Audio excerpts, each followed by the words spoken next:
Welcome to this explainer.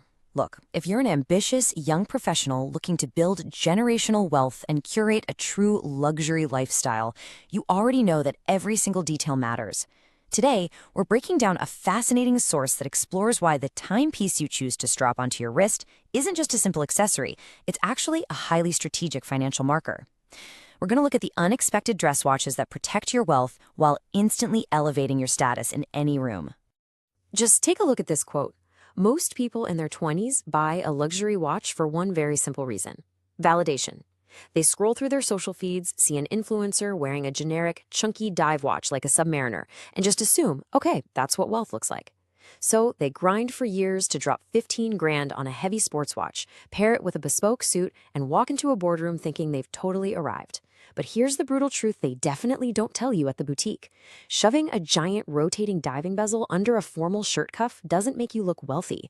It literally screams, I have money, but I lack taste. It immediately exposes you as an amateur who's just blindly following trends.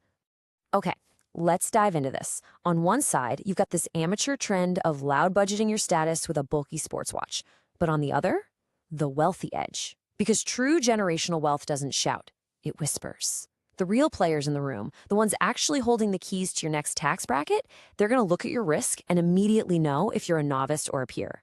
To be visible to the right people, you need an unexpected edge. You need a slim dress watch that breaks the rules while commanding absolute respect. All right, Section 1, Rolex, the chameleon asset. Now, when most people hear Rolex dress watch, their mind goes straight to the solid gold president.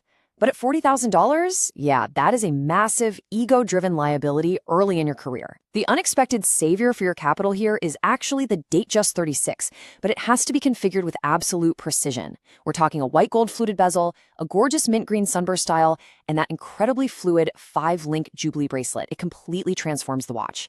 With an effortless 12mm thickness, it basically becomes a chameleon asset. It slides perfectly under a crisp shirt cuff, reflecting light brilliantly, all while keeping that legendary rock-solid oyster case durability. So, what does this all mean for your broader financial strategy? Well, it comes down to high asset liquidity. You aren't just buying a shiny watch here, guys. You're strategically allocating capital.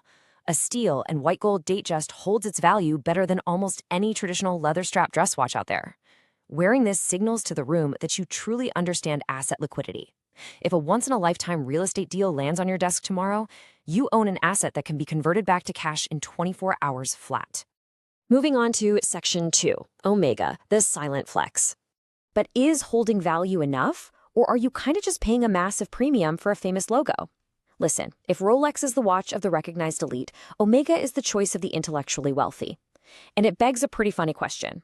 When was the last time you actually went diving?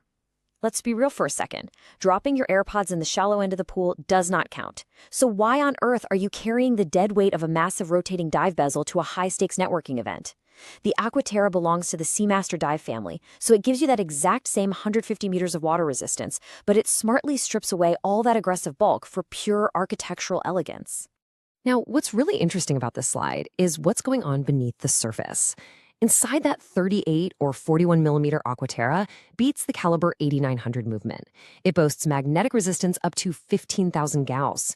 In a world where we're constantly surrounded by laptops, tablets, and electric vehicles that totally ruin watch accuracy, this is a real game changer. And rather than hiding it behind a solid steel wall, Omega puts those masterful red-gold Geneva waves on full display through a sapphire caseback.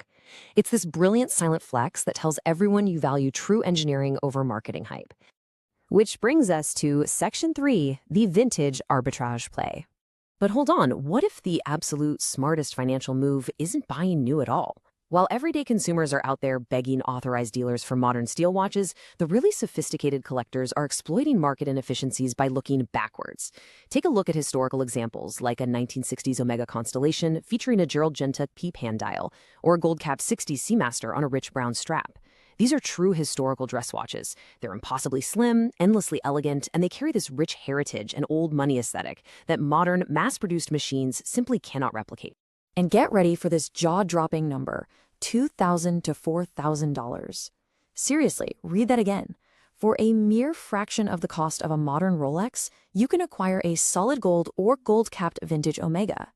It's an absolutely absurd market inefficiency, and it allows you to secure a tangible piece of horological history without completely draining your investment capital. But listen, there's a massive sense of urgency here regarding trajectory risk. The risk of buying a modern watch? Well, that's instant depreciation the literal second you walk out of the store. But the risk of ignoring the vintage market? That's watching these incredibly low entry points potentially double over the next 3 years while you just sit on the sidelines. The market for clean, unpolished vintage Omegas is drying up incredibly fast, and smart money is quietly sweeping them all up right now. Let's look at Section 4, the micro-value cladding. Okay, let's say you've heard all this, but you're still absolutely dead set on getting the crown. You want that Rolex status, but you completely refuse to be ordinary. Well, there's an anomaly in their lineup that almost everyone overlooks, the Rolex Milgauss reference 116400GV. Originally built for scientists and officially discontinued in 2023, this watch features a unique green-tinted sapphire crystal and a striking orange lightning bolt seconds hand. Get this, Rolex has literally never used these features on any other watch in its entire history. When that subtle green glass catches the light against a dark charcoal suit, it creates this incredible avant-garde elegance. Because it was always this sort of eccentric outlier, the Milgauss didn't see its secondary market prices completely explode like, say, the GMT Master. It's basically a sleeping giant trading barely above its final retail price. Buying an eccentric, discontinued outlier with unique design traits that are never going to be repeated, that is historically one of the absolute safest speculative bets you can make. It's a high-end asset cleverly disguised as a rebel. And this brilliantly illustrates Section 5, horological equity versus lifestyle return. When you're deciding between Rolex and Omega in this dress watch arena, you're actively deciding between two totally different financial philosophies. Let's define the first one, horological equity.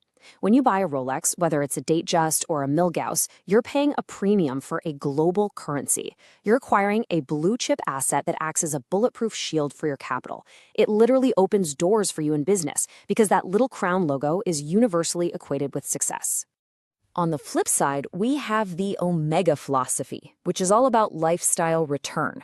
Whether you go with the modern Aquaterra or a vintage Constellation, you're acquiring significantly higher horological value per dollar. You get rarer materials, better movements, and a much deeper historical narrative for a far more reasonable investment.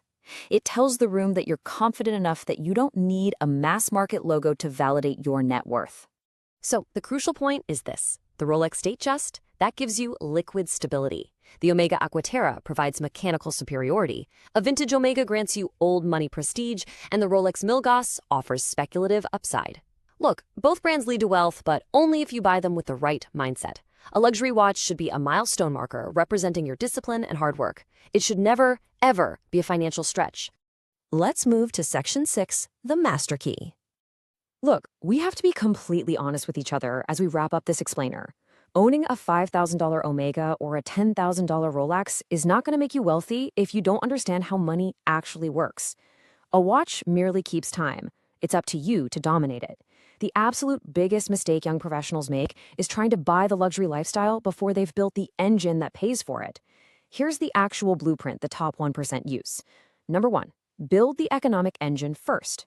Number 2, stop trading your hours for cash just to buy status symbols. And number 3, leverage your investments so your money makes money faster than you ever could. This is exactly how you fund a high-end lifestyle without ever touching your principal capital. Which brings us to a really critical crossroad. Are you ready to discover the ultimate financial cheat code and master the power of compounding? If you want to know the exact mathematical blueprint that turns a small horological investment into a legendary collection and learn how to make your investments buy your next Rolex for you completely for free, well, this is the concept you must master next. Think about that and let that question guide your next step in building true wealth.